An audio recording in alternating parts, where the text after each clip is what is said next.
വരുന്ന കാര്യം അറിയില്ലായിരുന്നു, വന്നതിന് ശേഷം അറിയാം. വന്നിട്ട് പിന്നെയാണ് ഞങ്ങൾ ആളിനെ മനസ്സിലാക്കിയത് പോലെ. ക്യൂരിയോസിറ്റി കൊണ്ട് ചോദിക്കും, ഇവിടെ നിന്ന് എന്താ വാങ്ങിയേ? ചിപ്സ് അങ്ങനെയാണല്ലോ ഇവിടെ വരുന്നത്, മഹാ ചിപ്സ് ആണല്ലോ.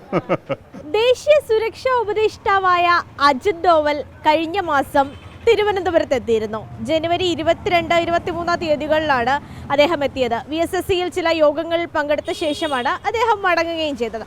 പക്ഷേ അദ്ദേഹം വന്നു എന്നുള്ള വിവരം കഴിഞ്ഞ ദിവസമാണ് പുറത്തു വരുന്നത്. പക്ഷേ വിവരം പുറത്തു വന്നത് മാത്രമല്ല, അദ്ദേഹം തിരുവനന്തപുരത്ത് എത്തിയപ്പോൾ VSSCയിൽ മാത്രമല്ല മറ്റൊരിടത്തു കൂടി പോയ ദൃശ്യങ്ങൾ പുറത്തു വന്നിരുന്നു. അത് മറ്റെവിടെയുമല്ല, തിരുവനന്തപുരം പഴവങ്ങാടിയിലുള്ള നമ്മൾ നിൽക്കുന്ന ഈ കാണുന്ന മഹാ ചിപ്സ് എന്ന കടയിലാണ് അദ്ദേഹം വന്നത്. അപ്പോൾ ദേശീയ സുരക്ഷാ ഉപദേഷ്ടാവ് ഈ കടയിൽ വന്ന് എന്താണ് വാങ്ങിയതെന്ന് അറിയാൻ ഒരു ക്യൂരിയോസിറ്റി ഇല്ല. നമുക്ക് കടയിലെ ജീവനക്കാരോട് തന്നെ ചോദിച്ചു നോക്കാം. കഴിഞ്ഞ ദിവസമാണ് അതിൻ്റെ ദൃശ്യങ്ങളും മറ്റും പുറത്തു വരികയും ചെയ്തത്. ഇവിടെ കടയിലെ ആളുകളുണ്ട്. അജിത് ഡോവൽ വരുമെന്നുള്ള കാര്യം അറിഞ്ഞിരുന്നോ? ദൃശ്യങ്ങളൊക്കെ കഴിഞ്ഞ ദിവസം പുറത്തു ഇല്ല, വരുന്ന കാര്യം അറിയില്ലായിരുന്നു, വന്നതിന് ശേഷം അറിയാം. വന്നിട്ട് പിന്നെയാണ് ഞങ്ങൾ ആളിനെ മനസ്സിലാക്കിയത് പോലെ. അദ്ദേഹമാണ് വന്നതെന്ന് വന്ന സമയത്ത് മനസ്സിലായിരുന്നു. വന്നിട്ട് പിന്നെ സെക്യൂരിറ്റി കൂടെ വന്നവരെല്ലാം മനസ്സിലായി. ഒരു വരവ് വലിയ സെക്യൂരിറ്റി ഒക്കെ ഉണ്ടായിരുന്നു. ദൃശ്യങ്ങളിൽ അധികം ആളൊന്നും ഇല്ല. അങ്ങനെ ഒരു സാധാരണ ഇതിൽ തന്നെ വന്നത് പുള്ളി വന്നിട്ട്. ഒരു ക്യൂരിയോസിറ്റി കൊണ്ട് ചോദിക്കും, ഇവിടെ നിന്ന് എന്താ വാങ്ങിയേ? ചിപ്സ് അങ്ങനെയാണല്ലോ ഇവിടെ വരുന്നത്, മഹാ ചിപ്സ് ആണല്ലോ. ബോളിയും പായസം എന്തെങ്കിലും വാങ്ങിച്ചു? ബോളിയും പായസം ഒന്നും വാങ്ങിയില്ല, ചിപ്സ് ആണ് വാങ്ങിയത്. ചിപ്സിനാണ് വരുന്നത്. പിന്നെ അൽവയൊക്കെ വാങ്ങും അല്ലേ.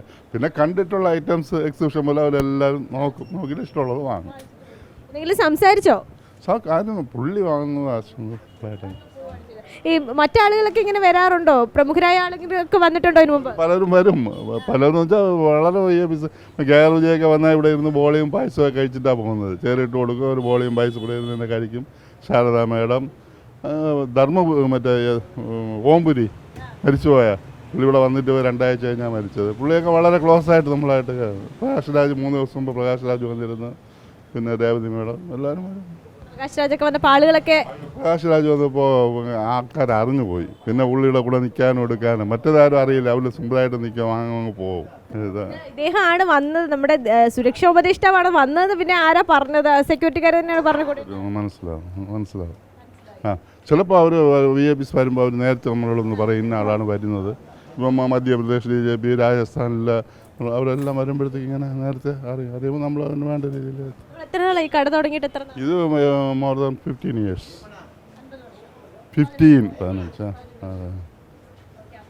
ആദ്യമായിട്ടല്ല ഇവിടെ ഒരു പ്രമുഖരായ ആളുകൾ വരുന്ന, ആദ്യമായിട്ടല്ല. എന്തായാലും സുരക്ഷാ ഉപദേഷ്ടാവ് ആദ്യമായിട്ടാണ് വന്നിരിക്കുന്നത് എന്നുള്ള കാര്യമാണ് പറഞ്ഞത്. മറ്റ് സിനിമയിൽ അഭിനയിക്കുന്ന ആളുകളും മറ്റ് രാഷ്ട്രീയ പ്രവർത്തകരും ഒക്കെ തന്നെ വന്നു പോയിട്ടുണ്ടെങ്കിലും സുരക്ഷാ ഉപദേഷ്ടാവ് ആദ്യമായിട്ടാണ് വരുന്നത്. കുറച്ച് ആളുകൾ മാത്രമേ ഉണ്ടായിരുന്നുള്ളൂ, വലിയ തിക്കും തിരക്കും ഒന്നും ഇല്ലായിരുന്നു എന്ന് നമുക്ക് ആ ദൃശ്യങ്ങൾ കാണുമ്പോൾ തന്നെ വ്യക്തമാണ്. എന്തായാലും വലിയ സന്തോഷത്തിലാണല്ലേ? അതെ, കടയിൽ ഞങ്ങൾ 9 മണിക്കാണ് കട തുറക്കുന്നത്. ഇപ്പോൾ ഈ ശബരിമല സീസൺ ആയതിനു ശേഷം 8 മണിക്കാണ് തുറക്കും. അപ്പോൾ അത് അറിഞ്ഞിട്ടായിരിക്കും ചിലപ്പോൾ ആ സമയത്താണ് വന്നത്. തിരക്കില്ലാത്ത രാവിലെ വന്നു, തിരക്കൊന്നും ഇല്ലായിരുന്നു, ആരും അറിഞ്ഞില്ല. വലിയ തിക്കും തിരക്കുമൊന്നും ഇല്ലായിരുന്നു. എന്തായാലും അദ്ദേഹം വന്ന് ചിപ്സും വാങ്ങിച്ചിട്ടാണ് ഇവിടെ നിന്ന് പോയത് എന്നാണ് പറയുന്നത്. എന്തായാലും തിരുവനന്തപുരം പഴവങ്ങാടിയിലുള്ള മഹാ ചിപ്സിൽ വന്നാണ് അദ്ദേഹം ചിപ്സും വാങ്ങി കേരളത്തിൻ്റെ ആ രുചി കൂടി ഒന്ന് ടേസ്റ്റ് ചെയ്തിട്ട് പോയിരിക്കുന്നത്. വീഡിയോ ജേർണലിസ്റ്റ് നന്ദകിഷോറിനൊപ്പം reporter Swanthana Saju, in reporter, Thiruvananthapuram.